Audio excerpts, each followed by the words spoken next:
कल हम लोगों ने डिस्कस किया था सब्सक्रिप्शन के बारे में। सब्सक्रिप्शन का जो कॉन्सेप्ट हमने आपको मेमोराइज कराया, सेम कॉन्सेप्ट यहाँ भी सैलरी में भी, यानी कि जितने भी तरह के एक्सपेंडिचर आपका चलता है उसमें भी आपका यही सब चलता है। यानी कि आपको ध्यान रखना है आउटस्टैंडिंग का और दूसरा प्रीपेड। आपको सिंपल टेक्निक कल समझा दिया गया था कि करेंट ईयर का आउटस्टैंडिंग ऐड करना है और करेंट ईयर का प्रीपेड माइनस करना है। यहाँ भी वही सेम कॉन्सेप्ट है, कल जैसा कॉन्सेप्ट आपको समझाया गया था, सेम कॉन्सेप्ट है। देखिए बस अंतर क्या है कि आपको कोई भी करंट एक्सपेंडिचर दे देगा, चाहे हमें एग्जाम्पल के रूप में सैलरी दी है, एग्जाम्पल के रूप में हम क्या किया, सैलरी दी है। ये हो सकता है रेंट भी हो सकता है, सैलरी की जगह पे रेंट भी हो सकता है। किसी भी तरह का एक्सपेंडिचर आपको सेम फॉर्मेट में बनेगा, बस सैलरी की जगह पे उस एक्सपेंडिचर का नाम होगा। समझ गए? कॉन्सेप्ट आउटस्टैंडिंग और प्रीपेड का जो बताया गया है वो वही रहेगा, कहीं चेंज नहीं होता है। करेंट ईयर का आउटस्टैंडिंग ऑलवेज ऐड होता है और करेंट ईयर का प्रीपेड ऑलवेज लेस होता है। तो उसका उल्टा क्या हो जाएगा, प्रीवियस ईयर का। तो प्रीवियस ईयर का आउटस्टैंडिंग लेस और प्रीवियस ईयर का प्रीपेड ऐड। समझ रहे बात को? करंट ईयर वाला याद रखिए, प्रीवियस ईयर वाला ऑटोमेटिक हो जाएगा। सिर्फ दो ही याद रखना है जी ना, दो उसका उल्टा कर देना। करंट ईयर का आउटस्टैंडिंग ऐड और करंट ईयर का प्रीपेड लेस। तो करंट ईयर वाला याद रखे तो प्रीवियस ईयर वाला ऑटोमेटिक हो जाएगा। प्रीवियस ईयर वाला जस्ट उसका उल्टा हो जाएगा, करंट ईयर का उल्टा। करंट ईयर का आउटस्टैंडिंग ऐड किया है तो प्रीवियस ईयर का आउटस्टैंडिंग क्या हो जाएगा, लेस हो जाएगा। और करंट ईयर का प्रीपेड लेस हुआ है तो प्रीवियस ईयर का प्रीपेड ऐड हो जाएगा। Same concept. तो टोटल सैलरी पहले हमने लिख दिया कि करंट ईयर में टोटल सैलरी कितना पे किए हो, उसमें आउटस्टैंडिंग सैलरी करंट ईयर का और ऐड और प्रीपेड सैलरी प्रीवियस ईयर का ऐड। और लेस में आपका हो जाएगा आउटस्टैंडिंग सैलरी प्रीवियस ईयर का और प्रीपेड सैलरी करंट ईयर। और फाइनल आपका आउटकम आ जाएगा सैलरी फॉर द ईयर, जो कि डेबिट होगा कहाँ, इनकम एंड एक्सपेंडिचर अकाउंट में। तो इसलिए बता दिया गया कंटिन्यूअसली कि सब्सक्रिप्शन में भी सेम कॉन्सेप्ट आपको फॉलो कराया गया था और इसमें भी जितने भी तरह के करंट एक्सपेंडिचर होंगे उसमें भी आपको यही प्रोसेस आपको फॉलो करना है। क्लियर है ना? अब रेंट और अलग अलग आइटम करने की जरूरत नहीं ना है, रेंट में बैठा लोगे, सही है ना? ऐसा हो जाएगा ना? हो जाएगा। तो एक फॉर्मेट और है कंज्यूमेबल गुड्स, वो भी जस्ट बता दो, ठीक है?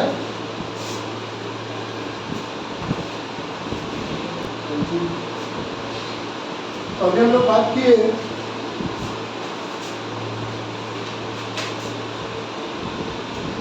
करंट एक्सपेंडिचर के बारे में, यानी कि करंट ईयर के एक्सपेंडिचर को कैलकुलेशन कैसे करेंगे वो बात।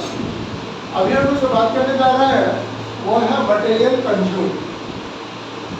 अभी मटेरियल कंज्यूम कहाँ लगेगा आपको ये ध्यान रखिएगा। अब किसी तरह का नॉट फॉर प्रॉफिट ऑर्गेनाइजेशन, तो मटेरियल यहाँ स्पेसिफिक नहीं किया गया है कि विच टाइप्स ऑफ मटेरियल, समझे? कुछ भी हो सकता है। अब एक स्पोर्ट्स, अगर आप बात करें कोई स्पोर्ट्स का, कोई जैसे BCCI बोर्ड है तो वो स्पोर्ट्स मटेरियल खरीदती होगी,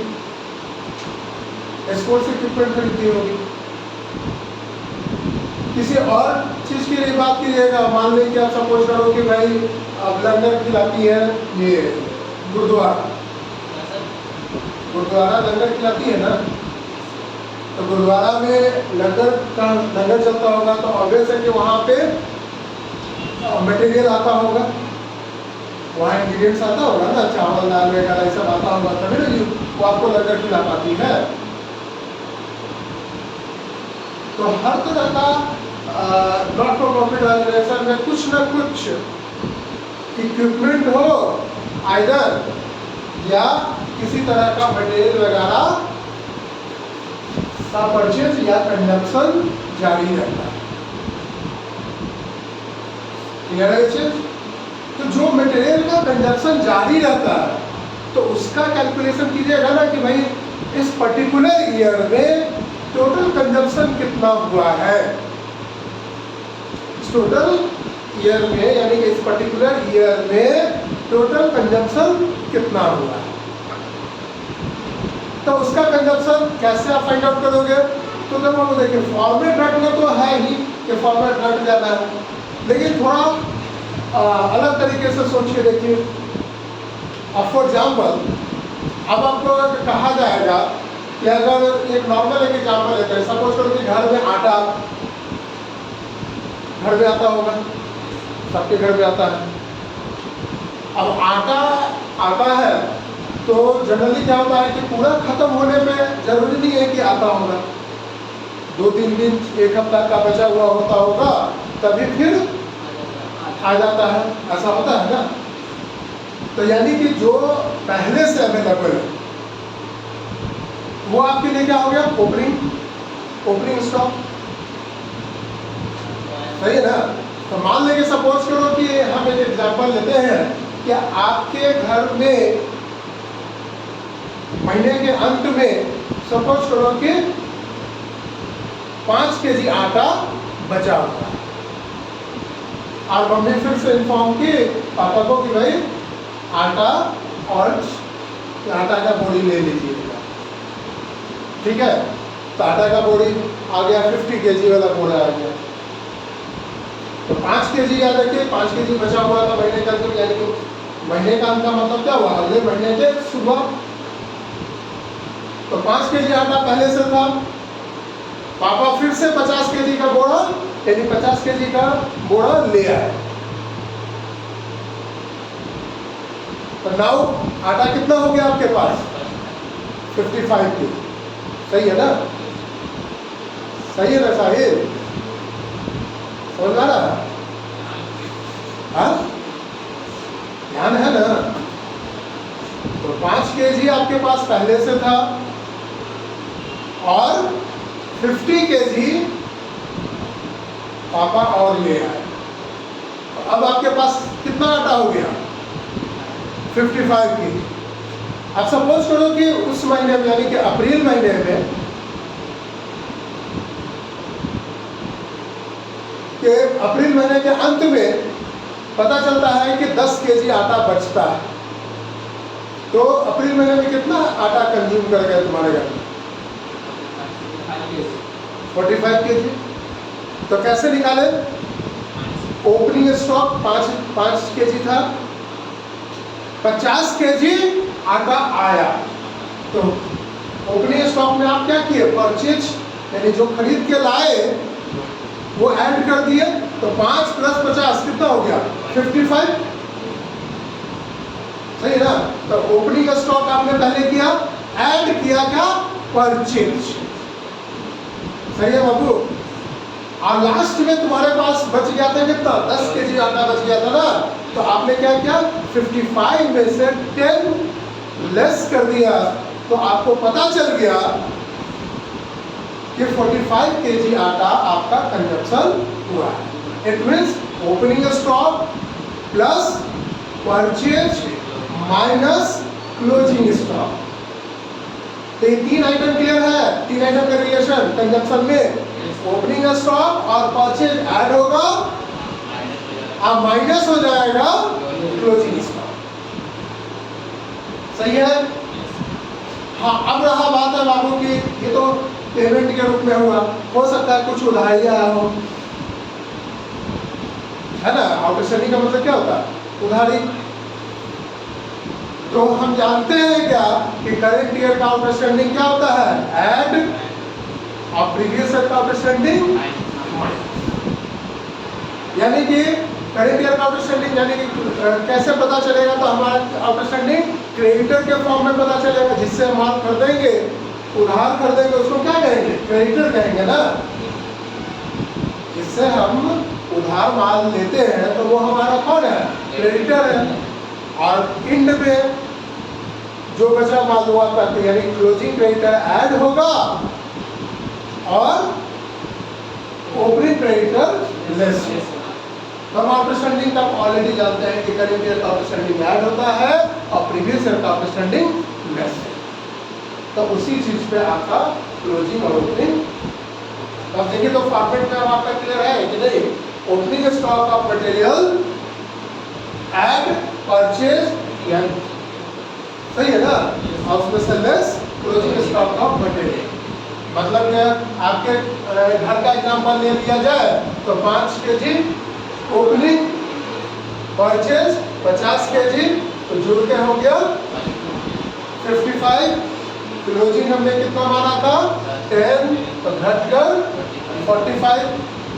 अब अगर क्लोजिंग क्रेडिटर और ओपनिंग क्रेडिटर भी गिवन है क्वेश्चन में, तो जितना दिया रहेगा तो करंट ईयर का आउटस्टैंडिंग ऐड कर दीजिएगा और प्रीवियस ईयर का outstanding less. It means closing creditor add हो जाएगा और ओपनिंग क्रेडिटर लेस। कोई दिक्कत? तो मटेरियल कंज्यूम कभी भी कंफ्यूजन हो तो घर वाला सीन याद कर लीजिएगा, कंफ्यूजन ही नहीं रहेगा। क्या अभी भूल जाओ, याद रहेगा तो भूल जाओ, याद रहेगा ना। घर में आटा आता नहीं है, आटा वाला एग्जाम्पल याद रखिए।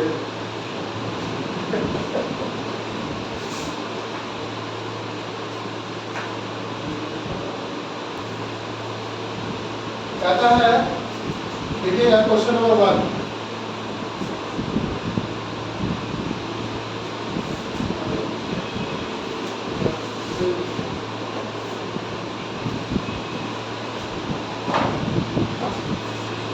क्वेश्चन 1 कहता है कि from the following information given below prepare receipt and payment account of modern club Janakpuri for the year ending on 31st March 2021. Cash at bank on April 1st 2020 45,000. Subscription including 8,000 for 2019-20, 12,000 for 2021-22, 4,70,000. 12% investment purchase on April 1st 2020, 1,50,000. Interest fee received कितना दिया हुआ है 15,000. Sports material purchase 70,000. Furniture purchase 80,000. Sale of old furniture cost ₹20,000 और 5,000 लिखा है बाबू, ध्यान दीजिएगा कि 20,000 का फर्नीचर 5,000 में बेच दिया। लेकिन ये सब इंफॉर्मेशन नहीं लिखा है, कुछ आपको पकड़ना है कि यहाँ लॉस लिखा हुआ है। 20,000 का फर्नीचर दे दिया, 5,000 में बेच दिया, तो आपको 15,000 रुपया लॉस हुआ। लॉस कहीं दिखा नहीं, लेकिन ऐसे करके दिखा दिया। तो आपको ये सब चीज आइडेंटिफाई करके रखना है। Now municipal tax 1,000, printing and stationery 24,000, sale of old sports material 6,000, general expense देखिएगा लिखा हुआ है क्या, out of which 2,000 is yet to be paid. मतलब क्या कि 2,000 रुपया अभी भी आउटस्टैंडिंग है, समझ गए। Interest receive on investment 6,000, tournament expense 72,000, salary पे 84,000 एंड पोस्टेज एंड कुरियर 2,000। आपको क्या बनाना है, रिसीट एंड पेमेंट अकाउंट बनाना है, ठीक है बाबू। तो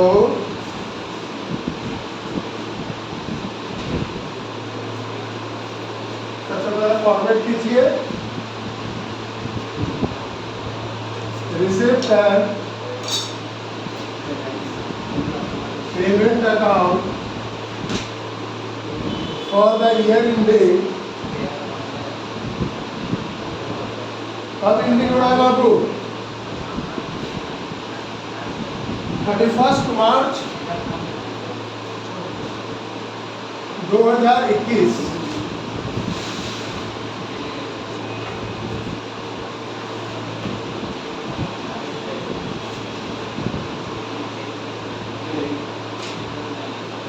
एक साइड में रिसिप्ट और दूसरे साइड में पेमेंट। इसको बनाते हैं जस्ट लाइक कैश बुक की तरह, यानी जितना भी कैश रिसीट होगा रिसिप्ट साइड और जितना भी पेमेंट होगा पेमेंट साइड। आउटस्टैंडिंग वगैरह ऐसा यहाँ प्रिंट नहीं होगा। इनकम एंड एक्सपेंडिचर अकाउंट में उसका स्टेटमेंट। तो पकड़िए बाबू, क्वेश्चन पर आइडेंटिफाई कीजिए, नोट करने के लिए आपको समय मिलेगा। आइडेंटिफाई कीजिए कि कौन रिसीट साइड जाएगा कौन पेमेंट साइड जाएगा। पहले आइडेंटिफाई कीजिए। तो सबसे पहले आपका क्या काम है, ओपनिंग बैलेंस मेंशन करना। ठीक है, कि आपका ओपनिंग बैलेंस कितना दिया गया है। तो ओपनिंग बैलेंस कितना दिया हुआ है बाबू, ध्यान दीजिएगा, to balance BD. Cash and bank है दिया हुआ कितना है, 45,000। नाउ नेक्स्ट सब्सक्रिप्शन है, तो सब्सक्रिप्शन टू सब्सक्रिप्शन। तो सब्सक्रिप्शन में आपको ध्यान देना होगा कि कौन कौन सा ईयर का दिया हुआ है। तो 4,70,000 है बाबू ना, जिसमें बोला है कि 8,000 रुपया 19-20 का और 12,000 रुपया 21-22 का है। तो ध्यान दीजिएगा, तो हमारा ऐसे लिखिएगा 2019-20, 2020-21 और 2021-22। समझ गए बात को। आप 19-20 का कितना डालोगे बताओ, 8,000 इनर कॉलम में। ये 21-22 का है, 21-22 का कितना, 12,000। ध्यान दीजिए, तीनों का जोड़ 4,70,000। अब और क्या देखिए 12 और 8 20,000 हुआ। तो 20,000 रुपया इसमें से छाटेंगे तो निकालेंगे तो कितना बचेगा, 4,50,000। गया कैसे आया, सही है ना। चलिए आगे बढ़िए। फिर क्या दिया हुआ है, 12% इन्वेस्टमेंट परचेज और इन्वेस्टमेंट करता गया है ना बाबू। तो इन्वेस्टमेंट करता गया तो क्या होगा, पेमेंट साइड ना। 12% इन्वेस्टमेंट परचेज। अमाउंट बताइए, 1,50,000। Next entrance fee received. तो रिसीव्ड हुआ है ना बाबू, entrance fee received amount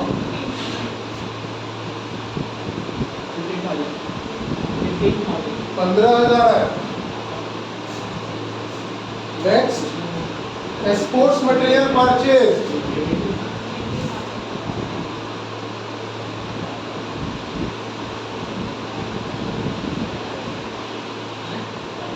exports material purchase कितना हो गया, 70,000, 70,000।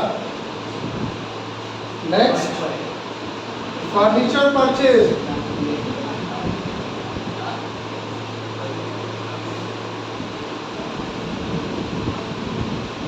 फर्नीचर आपका हो गया 80,000।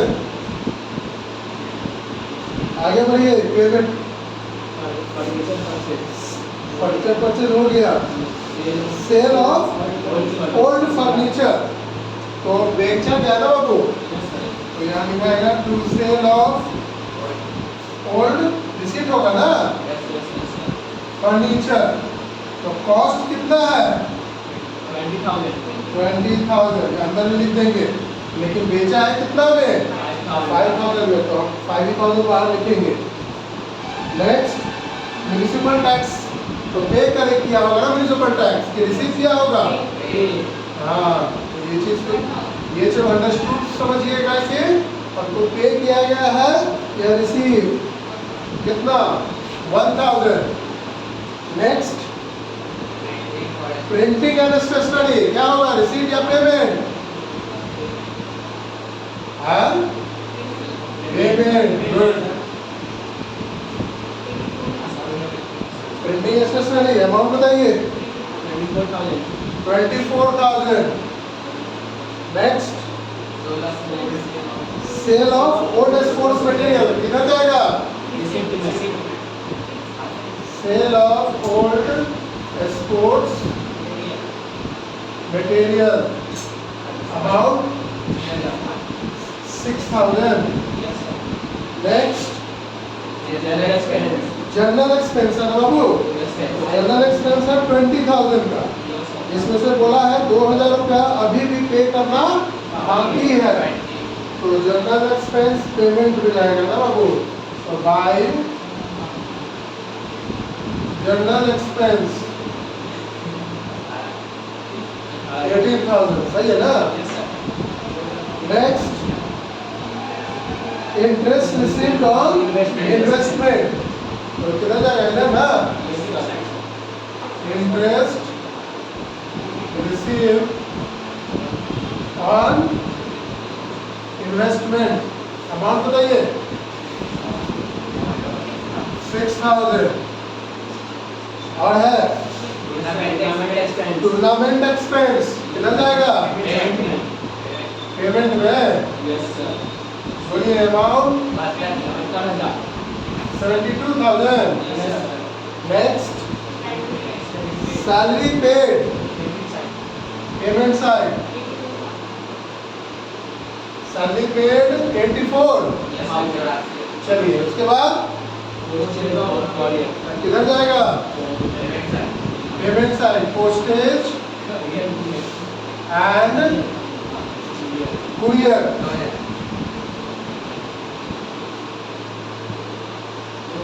2,000। और कुछ है? नहीं ना। बैलेंस कीजिए कितना आ रहा है? 45,000, 4,70,000, 15,000, 5,000, 6,000, again 6,000, टोटल 547। इधर रिसीट साइड हो रहा है, इधर हो गया 1,50,000, 70,000, 80,000, 1,000, 24,000, 18,000, 72,000, 84, and now 2,000. So 501 कितना 46,000 है सर? तो क्या हो जाएगा? क्या लिखाएगा? बाई बैलेंस सीडी 46,000, और ये दोनों साइड बैलेंस हो जाएगा 547,000, और इधर भी हो जाएगा 5,47,000। ट्रू बैलेंस बीडी देखिए, बीडी ओपनिंग हुआ ना तो क्लोजिंग इधर जाएगा, कोई दिक्कत? रिसिप्ट जितना भी रिसीविंग हो रिसिप्ट साइड, और जितना भी पेमेंट हो पेमेंट। तो कंफ्यूजन है वहाँ 18,000 क्यों किए? क्योंकि वहाँ लिखा हुआ था कि जनरल एक्सपेंस 20,000 है, लेकिन उसमें से बोला है कि 2,000 रुपया अभी भी पे करना बाकी है, इट मीन्स 18,000 पे हुआ है। और ये कैश बुक की तरह बनता है। कैश बुक का मतलब क्या है? वट एवर कैश रिसीट, जो भी कैश रिसीव होगा वो रिसीट साइड, और जो भी एक्चुअल पेमेंट होगा कैश के रूप में, वो कैश या बैंक के रूप में, वो पेमेंट साइड। तो जो पेमेंट अभी हुआ ही नहीं है तो उसका ट्रीटमेंट हम यहाँ क्यों करें? वो इनकम एक्सपेंडिचर अकाउंट पर ट्रीट होगा। कोई डाउट है? तो कंफ्यूजन है आप लोग को? कंफर्म? क्लियर है ना?